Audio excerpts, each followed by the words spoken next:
welcome to Budget MTG Decks. All magic fun, all cards under $1. I'm David, this is my bro, Ruud. Hi everybody, today we're going to talk about a fun and effective EDH deck, also known as a commander deck. Now with today's commander deck we're going to be dealing a lot of damage by multiplying our damage output of our trample creatures. With our decks, of course, there's one additional build rule, and that is that all our cards need to be under $1 in price. So this makes for very cheap decks. Let's take a look at the commander. Absolutely, and today we have a doozy of a commander for you. We have Xenagos, God of Revels. For 5 mana we get a 6/5 indestructible god. Awesome. However, it's not a creature unless your devotion to green and red is 7 or more. Well, we're not really using this guy for the creature. We're using this guy for the other ability that he's got. And that is, at the beginning of combat on your turn, another target creature you control gains haste and +X/+X, where X is that creature's power. So the role of this commander is going to be to just sit there, possibly as an enchantment, and to have a new creature that's coming in, preferably a very large creature with trample, to give it haste so it can attack on the same turn, and to basically double its power and toughness. So what kind of cards are we going to need to make this work? Well, we need 20 mana ramp cards, because we need a lot of mana to cast our Fatties, and of course we want to cast Xenagos as fast as possible. Then we have 16 trample creatures, so big Fatties. We have 15 support creatures, among those a lot of flyers. And then we have 8 cards that double our damage, so this is double the damage of Xenagos, doubled damage. Exactly. So, and then 40 lands to finish that off. Let's see what the turn progression is, ideal scenario. Yeah, ideally, turn 1 we are going to cast a mana dork. Then turn 2 we will cast some mana ramp. So we have 3 mana at our disposal at turn 2. So we're going to double that up. And then turn 3 we can cast our commander in the ideal scenario. So he's 5 mana on turn 3. Then turn 4 we will be casting a Fatty. Of course with haste and preferably trample. Then turn 5 we're going to put something down that's going to double our damage again.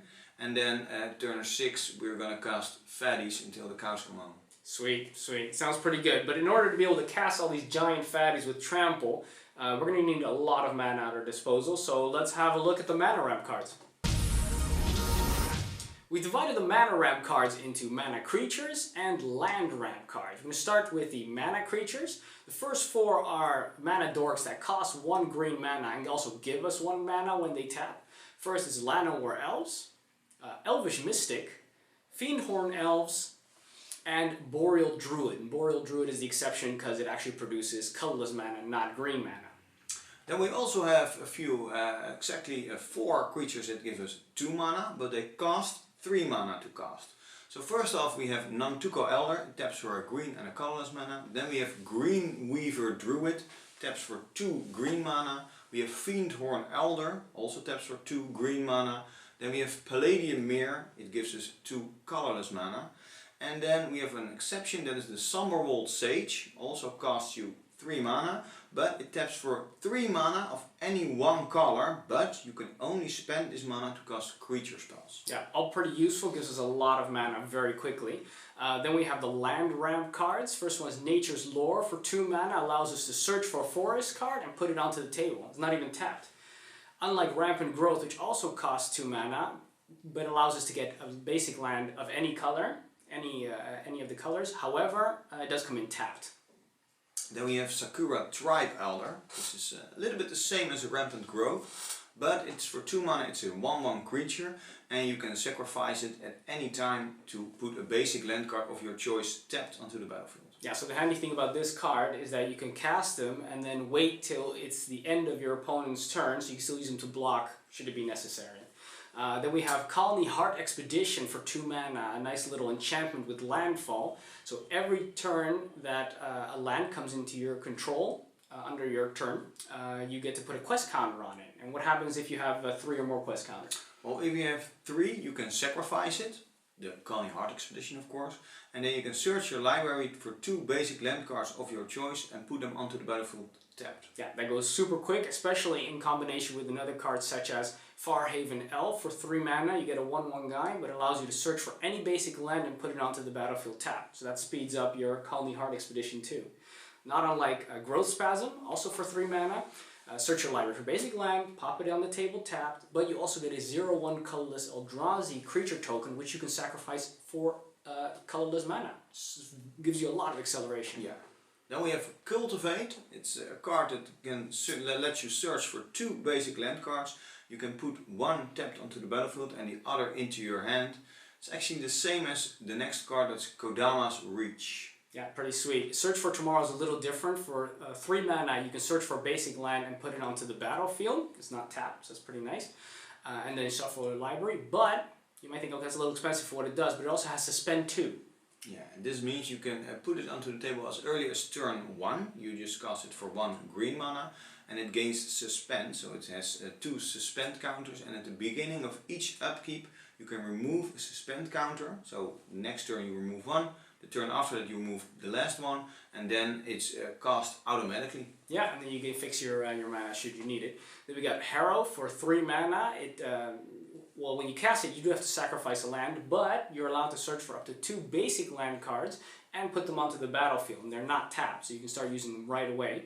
And then lastly, we have Yavimaya Elder for colorless and 2 greens. It's a little bit more green intensive, this one. You get a 2/1 guy, which you can use to attack should you want to. And it also states that when Yavimaya Elder is put into your graveyard from the battlefield, you may search your library for up to 2 land cards, reveal them, they have to be basic, and then put them into your hand. So it doesn't put them on the battlefield. That's a little bit of a downside. But yeah, you get to have 2, and on top of that, if you pay 2 mana and you sacrifice Yavimaya Elder, on top of those lands, you also get to draw a card. Yeah, so this is not exactly mana ramp, but it's just that good. You just draw 3 cards with this one. It's pretty sweet. And what are we going to do with all that mana? We're going to go put down some big trampling creatures. So let's have a look at those guys. We divided the trample cards into destruction cards, cards that give us tokens, card advantage cards, and buffs. Now the reason why we have all these trample creatures is because Xenagos is going to be making sure that these cards come in. They have haste, so they can attack right away. On top of that, they're going to be twice as big, because that's what Xenagos gives them as well. So we don't want them to be blocked by a simple 1/1 guy. Let's have a look at the first card under the destruction ones. We have Polish Crusher for 4 mana. We get a 4/4 guy with trample and protection from enchantments. On top of that, this creature's also got Monstrous 3. Yeah. For 6 mana, it has Monstrosity 3. This means when you pay 6 mana, you make it monstrous and it will become a 7/7. On top of that, when it is monstrous and it deals combat damage, which it will because it has trample, you can destroy target enchantment that player controls. Could come in very handy. Very sweet. Then we have Dose of Calamity for 5 mana. We get a 6/6 Trampler, and on top of that, whenever Dose of Calamity deals 6 or more damage to an opponent, destroy target land that player controls. That's harsh. That's really nasty. We tried to stay away from a lot of land destruction, but this one was just so good. It just fits the deck perfectly, and some land destruction is possible. And you're gonna deal more than 6 damage because you're gonna double this guy up. Exactly. Then we have Brontotherium. For 6 mana, we get a 5/3 Trampler. Not too big, but this guy has Provoke. Yeah, you can, when this one attacks, you may have target creature defending player's control, untap, and block this guy. So any creature, even if it is tapped off, except for hexproof of course, but you can just destroy a creature each turn with the Brontotherium. Yeah, so if he comes in, he becomes a 10/8, and he can basically kill anything with 8 or less toughness, which is pretty much anybody. Yeah. Rapacious One is one of the cards that give us tokens. For 6 mana, we get a 5/4 with trample, and on top of that, whenever this guy deals combat damage to an opponent, you get to put in that many 0/1 colorless Eldrazi tokens, which in turn you can sacrifice for more mana. Yeah. Crazy. So this way you will have a lot of mana ramp, so next turn you will cast a big fatty and maybe some even more doubling up your damage with another card. Yeah, imagine this card coming in, you double it up, you do and it's unblocked entirely, then you deal 10 damage, you get 10 little 0/1 guys. They give you 10 mana if you sacrifice them. Yeah. Rampaging Baloths for 6 mana gives us a 6/6 Trampler with Landfall. Yeah, of course another one with Landfall. Whenever you put a land down, you can also put down a 4/4 green beast creature token. So produces a lot of beasts. Pretty sweet. Then we go, and on top of that, of course, we have a lot of cards that searches for extra lands to come in onto the battlefield. So you could, it's conceivable that you get more than one 4/4 green beast token per turn. Exactly. We get Penumbra Worm for 7 mana. We get a 6/6 Trampler. But when this guy dies, you get to put down a 6/6 Black Worm token with Trample into play. So it basically replaces itself. Exactly. Then we have the last one of the ones that give us tokens. That's one of my favorites, Living Hive. For 8 mana, we get a 6/6 trampler. And whenever this creature deals combat damage to your opponent, you get to put down that many 1/1 insect creature tokens onto the battlefield. So it's kind of the same as Rapacious one, a little bit cheaper, but the tokens actually have power. Yeah, well, it's not cheaper. Well, the Rapacious one is cheaper. Yeah, Rapacious one's cheaper. And so I really like Rapacious one better, but still good card. Absolutely. Then we go to the cards that give us a little bit of an advantage in cards. Soul of the Harvest for 6 mana, we get a 6/6 trampler. And whenever another non-token creature enters the battlefield under your control, you get to draw a card. So every nasty fatty you put down makes you draw another card. And later on in the game, if you have a mana dork that you got, you're like, well, I'll just cast them anyway, draw a card. Maybe your fatty was right underneath that one. Pretty sweet. Mold Graph Monstrosity for 4 colorless and 3 green gives us an 8/8 trampler. That's a 16/16 trampler when it comes on the table. And on top of that, should people have the audacity to kill this guy, then you can exile it and then return 2 creatures at random from your graveyard back to the battlefield. So that's lose-lose for your opponent. Yeah, so let's hope there's 2 big fatties in your graveyard which you can get out of there. Exactly. And otherwise it's just, on the turn it comes into 16/16 trampler. Already nice. That's super nice. Garruk's Horde for 7 mana gives us a 7/7 trampler. And it allows us to play with the top card of your library revealed. And on top of that, you can cast the top card of your library if it's a creature. So it could give us a lot of advantage there. Yeah, most cards in our deck are creatures, so there's a big chance you're gonna cast an additional creature. Absolutely. Then we get Pelaka Worm. I love that card. It's for 4 colorless and 3 green, so it's quite green intensive. We get a 7/7 trampler. Not too bad. Comes in, does a decent amount of damage. On top of that, when it enters the battlefield, you gain 7 life. There's not a lot of life gaining, but it could get you out of a sticky situation. And the most important thing is, if people once again have the audacity to remove this card, you get to draw a card. Pretty nice. Not a lot of card advantage, but 1 additional card. It replaces itself. It's not too bad.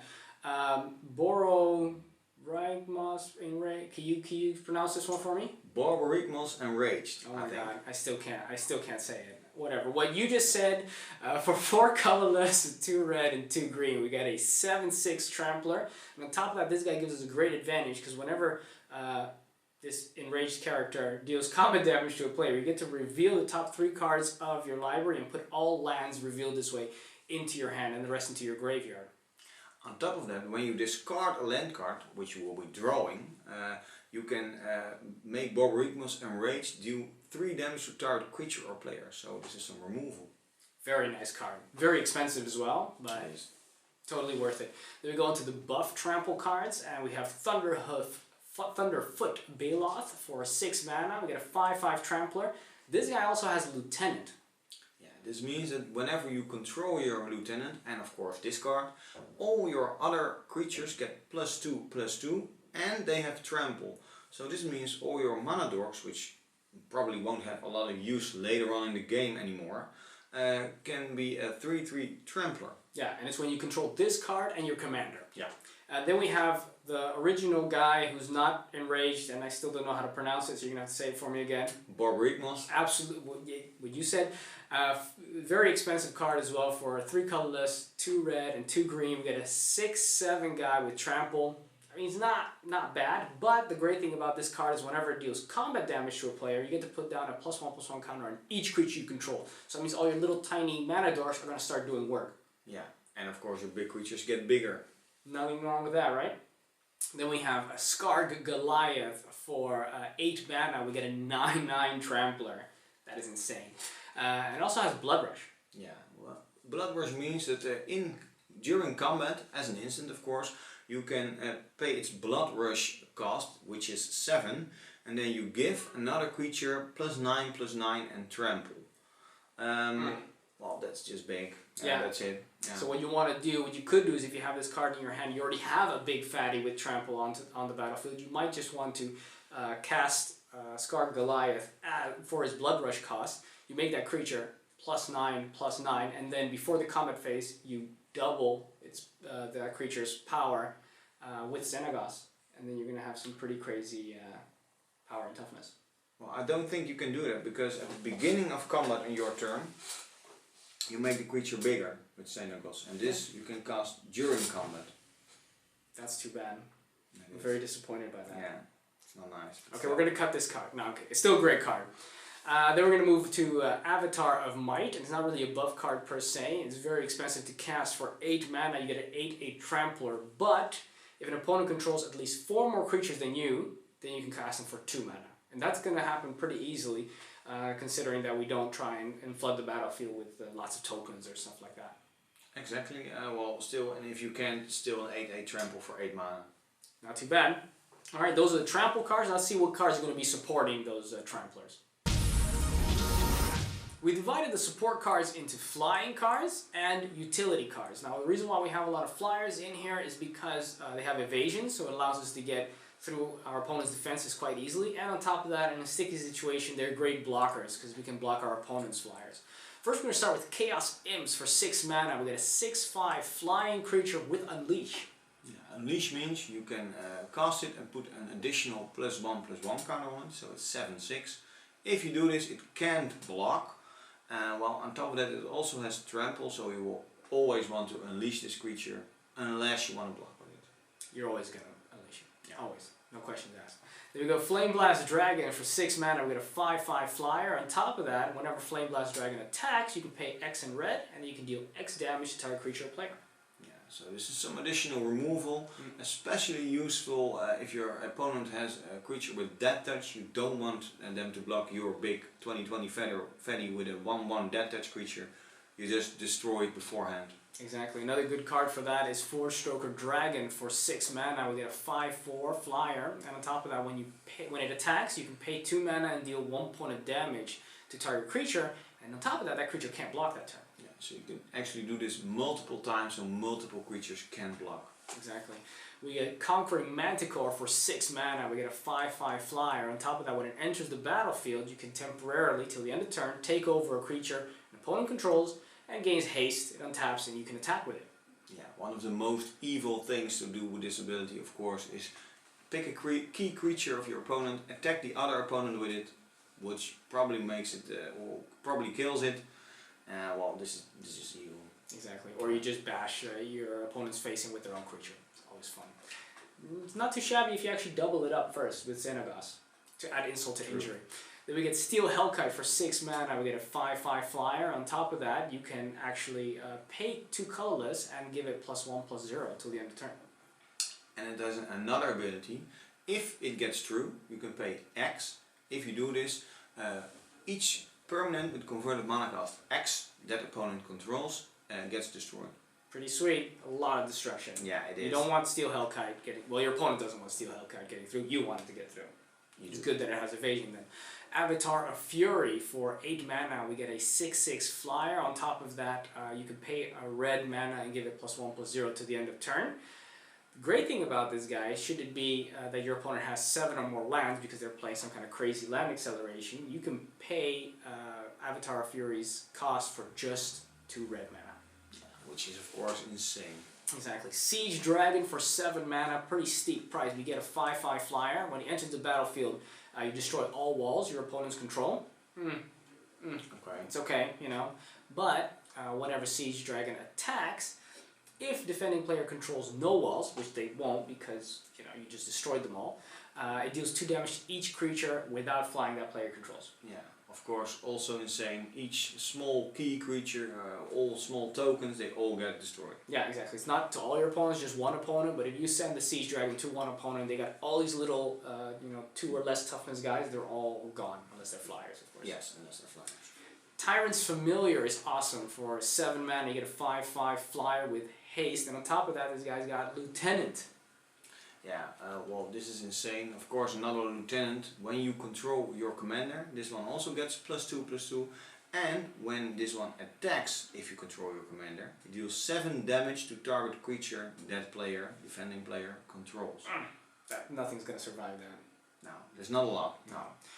Bogardan Hellkite for 8 mana is a 5/5 flyer with flash, and on top of that, when it enters the battlefield, you can distribute 5 points of damage amongst any number of target creatures or players. Whatever you want gone, you can destroy. Yeah, so even more destruction. Very nice. The Hellkite Charger is the last one of our flyers for 6 mana. We get a 5/5 flyer with haste. But the great thing about the Hellkite Charger is that if you attack with it, you may pay 7 mana. If you do, there's an additional combat phase after this, followed by an additional main phase, which is great. Yeah, and of course, if you do this, you pay the 7, you also untap all the attacking creatures, which is insane. So you double up with Xenagos, and then you get an additional combat phase, so you can... Xenagos triggers again, so you can double up again. So your 20/20 will become a 40/40 trample creature. That's a thing of beauty. Yeah, it is. So it's great. If you have the 7 mana, which you probably will, you're going to be doing a lot of damage with Hellkite Charger attacking. Then we move on to the utility cards. So these are not trampling creatures, these are not flying creatures, but these are just big fat creatures that are going to help us out. First one is Spellbreaker Behemoth. For 4 mana we get a 5/5. This guy can't be countered. And on top of that, creature spells you control with power 5 or greater also can't be countered. And pretty much all our big guys are 5 or greater, so they're good luck with your counter spells then. Yeah, really nasty against, of course, the last deck we discussed. That is Lazav. It has some counters. And he's going to be in for a surprise when this comes onto the battlefield. Awesome, awesome. And on top of that, for 4 mana, 5/5, not too bad. Rurik Thar Unbowed for 6 mana with a 6/6 Vigilance Reacher. On top of that, it has to attack every turn if able, so if push comes to shove and he's in a difficult situation where he might get destroyed, then you just double this guy, makes it 12/12. Not too bad. But the reason why we've included him is because whenever a player casts a non-creature spell, Rurik Thar deals 6 damage to that player. Yeah, which is of course very annoying against control decks. Absolutely, that puts a monkey wrench in their plans right there. Yeah. I think he's holding a monkey wrench actually, now that I look at it. No. He's holding a lot of stuff, I don't know. Alright, there we go. Archetype of Endurance for 8 mana. We get a 6/5. It states that creatures you control have hexproof, and creatures your opponents control that have hexproof lose hexproof and can't gain hexproof. If you have all these big fatties, they're being doubled every turn. They got trample, they got flying, and on top of that, they have hexproof. Yeah. Very annoying. Another card that's very good against Lazav. Well, there's a lot of Lazav hate. I know, we should have... I know you really love the Lazav deck, so we'll make some changes then. No. There we go, Gruul Rage Beast for 7 mana. We get a 6/6. Unfortunately, he's not trampling. That's why he's under the utility cards. You can still attack with it pretty decently though. But whenever a Gruul Rage Beast or another creature enters the battlefield under your control, you can have that creature fight target creature an opponent controls. So even more removal. Beautiful. Siege Behemoth is the last one for 7 mana. We get a 7/4 with hexproof. So he's got hexproof already by himself without the Archetype of Endurance. On top of that, as long as Siege Behemoth is attacking, each creature you control can assign its damage to its opponents without, as if it wasn't blocked. Yeah, so you may do this, you don't have to, so you can still destroy stuff. And this, of course, means all these utility cards, if you have this one, will get through if you want them to. Even if they don't have trample. Awesome, awesome, very good. Now we've looked at some really big creatures, tramplers, flyers, even some of the utility guys are pretty good. And Xenagos doubles them. But what's even more fun than doubling them once is to double them twice. So let's have a look at the double damage cards. What we want to do with the double damage cards is to actually double the damage that has already been previously doubled by Xenagos on a fatty. So we're going to look at Fire Shrieker first. For 3 mana, we get to give equipped creature double strike. Does cost 2 to equip, but pretty decent. Yeah, very good. Inquisitor's Flail for 2 mana is very similar to this equipment. It allows you also kind of to do double strike for that creature, but that creature will also receive double the damage. Yeah, well, it actually isn't double strike, of course, so it can be played with Fire Shrieker. So this, well, with Fire Shrieker and, of course, Xenagos, that's octuple damage, something like that. Yeah, pretty sweet. Mage Slayer for 3 mana allows equipped creature to deal its power in damage to defending player when it attacks. So it's basically, it does the double damage if it doesn't get blocked. Yeah, pretty nice. Yeah. Then we got Strionic Resonator for 2 mana. It allows us to pay 2 mana, tap it, and then copy target triggered ability. And Xenagos' ability of giving a creature double its power in XX is a triggered ability. So you basically double the damage. Again, after Xenagos did it, he does it again. Pretty sweet. Relentless Assault for 4 mana is a sorcery. It allows us to untap all creatures that attack this turn and then give us another combat phase. Yeah, very nice. 2 combat phases. Pretty sweet. Seize the Day for 4 mana only allows us to untap 1 creature. It also gives us an additional combat phase, but on top of that it's also got Flashback 3. So this means you can play it again from your graveyard for its flashback cost, which is 3. So a little bit like the Relentless Assault, but only 1 creature. And with the flashback you can, well, first you untap a creature which is already doubled, then you attack with it again, it doubles again, so that's quadruple damage. Then you flashback it in the additional main phase you just got, so it doubles again in the second additional combat phase, which well, you just destroy all your opponents. Don't focus on the math. Just say I'm casting this and we're attacking, and just fold and we're done. You're dead. Yeah. Exactly. Good game. Good game. Breath of Fury, very similar for 4 mana. We got an enchantment. You enchant one of the big fatties that you've got that you want to attack with. When this creature deals damage to a player, you get to sacrifice it and attach Breath of Fury to another creature, and then you get an additional combat phase. So if you have a whole bunch of big fatties with trample, you can basically just sacrifice your guys, pass it from one to the other, and have as many combat phases as you've got big fatties. Yeah, which is of course extreme. There's a lot of thought in this card, of course. Maybe you want to attack with a smaller creature and then make another one bigger, then over-equip it to the one that is already bigger. You can have different scenarios with this card. It has well, a little bit of a downside that you have to sacrifice a creature, so it is a risk, but mostly it's a game winner. Exactly, you just finish the game with it. World at War for 5 mana is also a sorcery that gives us, allows us to untap our creatures after the combat phase. It gives us another combat phase, but the beauty of it is that this one has rebound, which means next turn it's going to happen again, and we don't even have to pay for it. Yeah. Mostly to remember this, we just put it face up on top of our library to remember that this card has rebound, and then next turn you also have 2 combat phases. Double damage. Awesome, very nice. But as usual, we can have all the double combat phases we want. We can't do any of that unless we have the proper land distribution. So let's have a look at the lands. We divided the lands into 14 mountains and 26 forests, but how come we don't have any non-basic lands? Well, we didn't want to sacrifice any speed in this deck, which non-basic lands do, of course. On top of that, we have a lot of sorceries which require green mana, which makes us draw or search for a basic land card from our deck and put it onto the battlefield or into our hand. So we will always have enough mountains and we will always have enough forests. So we really don't need the non-basic lands. So we sacrificed this mana fixing to have some extra speed in this deck, which is already quite speedy. Yeah, exactly. So very good. Let's have a look at the conclusion. In conclusion, this deck is a lot of fun. The feeling you get when you draw a big fatty, you got Xenagos out, you pop it down on the table, it gets haste, it gets double damage. On top of that, you might have a spell that gives it double damage as well, or an additional combat phase. Since it has haste, it deals damage immediately to your opponents. It comes out of nowhere. People are not expecting it. You might have an empty board and all of a sudden there's a big fatty that's 24 coming towards their face. It's a thing of beauty. Yeah, of course this deck has a lot of gruel flavor, a lot of aggro in it. It's especially useful for beginners to play with because, well, of course beginners like it a lot because, well, in the beginning of the game, as fast as possible, they put down a very big trample creature that bash their opponent's face. And it's also very nice for more experienced players because a lot of creatures have abilities which require a little more experience to use. On top of that, it's also an affordable deck.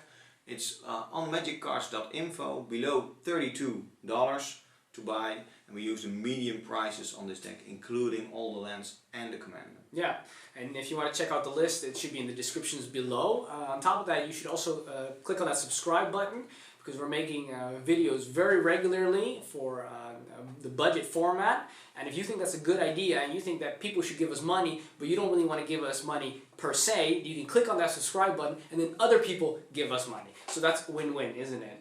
Good explanation. Yeah, right? Maybe we should have a look at the question of the day. Yeah, the question of the day is, if you would have to remove the 8 double damage cards, would you replace them with removal or draw spells? You can leave your comments, your answer in the comments below this video. Yeah, Well, thanks for watching. I'm David. And I'm Ruud. And this was Budget MTG Decks.